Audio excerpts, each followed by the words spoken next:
Oceans throughout ages have always fascinated man. Though he sailed the surfaces, his quest to conquer the mysterious depths remained a dream for long. Legend has it that Alexander the Great was the first traveler underwater, though for a very short duration. The age of discoveries saw various pioneers trying out various designs. Some failures, some impractical, and the successful ones found themselves rejected by major navies which valued time-honored traditions.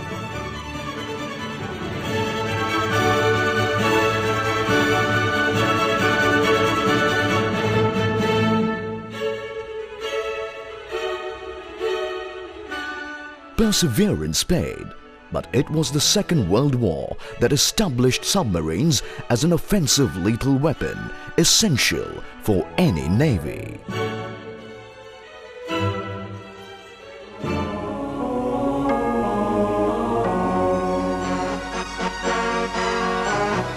Free India avoided submarines.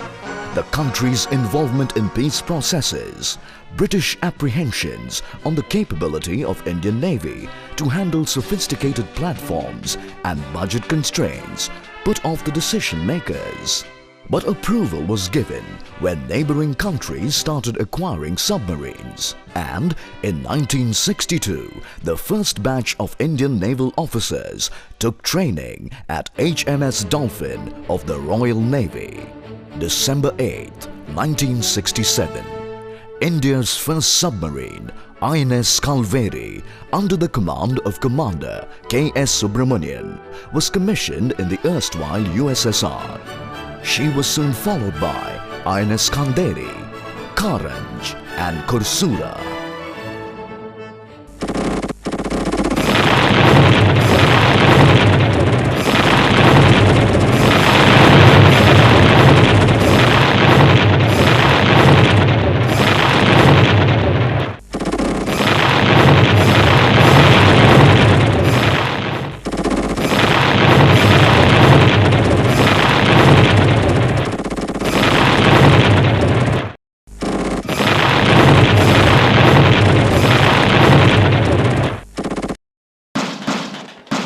In the 1971 war, the Silent Arm did her part, and it was decided to add more offensive punch to the then existing force of submarines.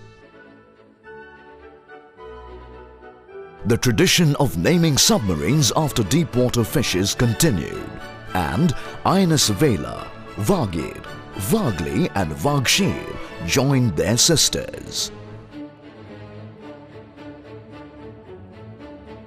The submarine arm enters the modern era. The simultaneous acquisition of the SSK class from Germany, INS Shishumar, Shankush and the Kilo class comprising of 8 Sindhu Ghosh class from the USSR made the submarine arm a strategically important force to reckon with. The leasing of INS Chakra, the nuclear submarine, provided valuable first-hand experience. It was in this vessel that an emergency surgery was performed for the first time hundreds of feet below sea level. It was a proud moment when the first Indian-built submarine, INS Shalki, took to the sea, symbolizing not only self-reliance but also the ability to master a complicated technology in a relatively short span of time. It was soon followed by INS Shanku, INS Sindhu Rakshak in December 1997 and the missile-capable INS Sindhu Shastra in July 2000. INS Amba, the supply depot ship, since its inception in 1968, continues to provide support to this day to the submarines. Shuttling between the east and the west coasts, she continues to sail in her full glory. An able submariner is the result of rigorous training that meticulously prepares him for the hardships underwater. INS Veer Bahu, which means the heroic arm, as the full-fledged shore support establishment was commissioned under the command of Commander K.S. Subramanian on 19th May 1971.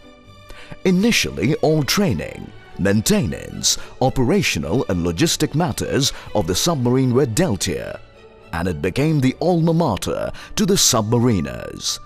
Even today, it continues to be regarded as home of the dolphins. As the arm expanded, training was taken over by INS Satvahana, commissioned on 21st December 1974. Where competence is not taught as a skill, but a normal way of life. Abhyasat Siddhi is the proud establishment's motto, meaning achievement through study.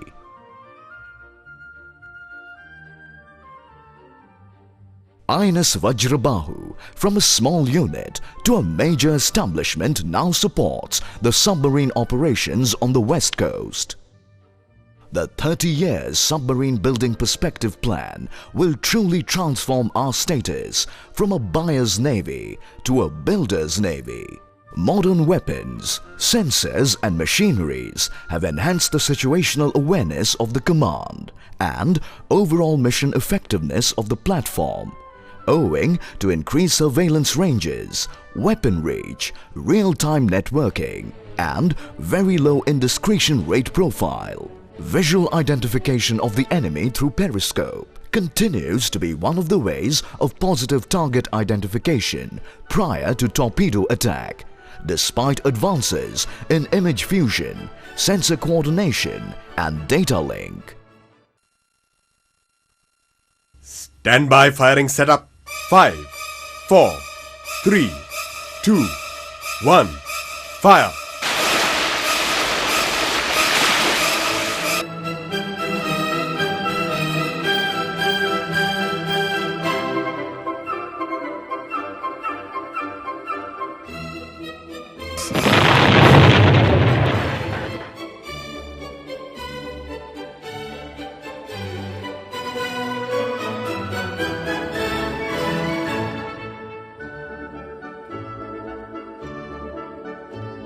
From humble beginnings, the submarine arm of the Indian Navy has indeed come a long way.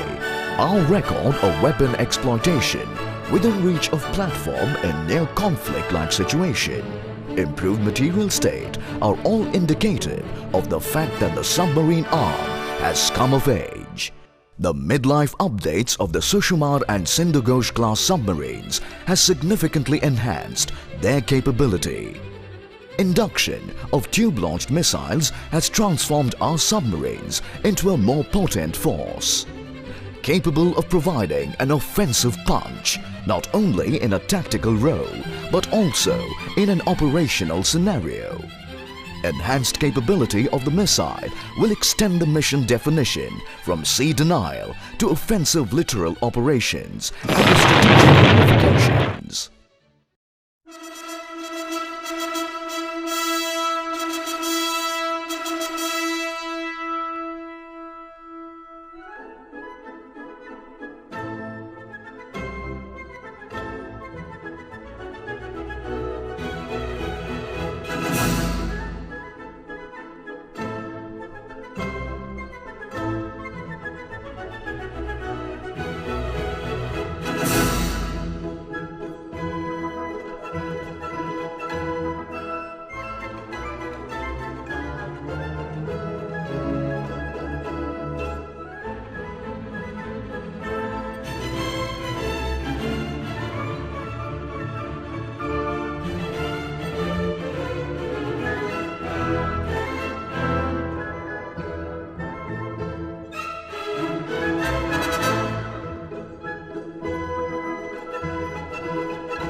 submarine arm had the privilege of hosting Sri George Fernandez for an overnight sea sortie into the underwater domain on board INS Sindhuvi. This is what he had to say. लेकिन जो मैंने देखा वो ये बताता है कि जो मेरी कल्पना थी वो जो परिस्थिति है यहाँ काम की रहन सहन की उसे मेल जोल हो ही नहीं सकता है. Improved technology has contributed towards better submarine management, more redundancy and reduction in crew action post. Despite all these, the man behind the machine will continue to play a vital role as long as the challenges, risks and vagaries of undersea warfare remain. The submariner has always risen to the occasion, be it in the operational area, diving into yawning depths, or in the true spirit of adventure, scaling great heights of the Everest, raring to have a go at danger with an indomitable spirit had always been his second nature.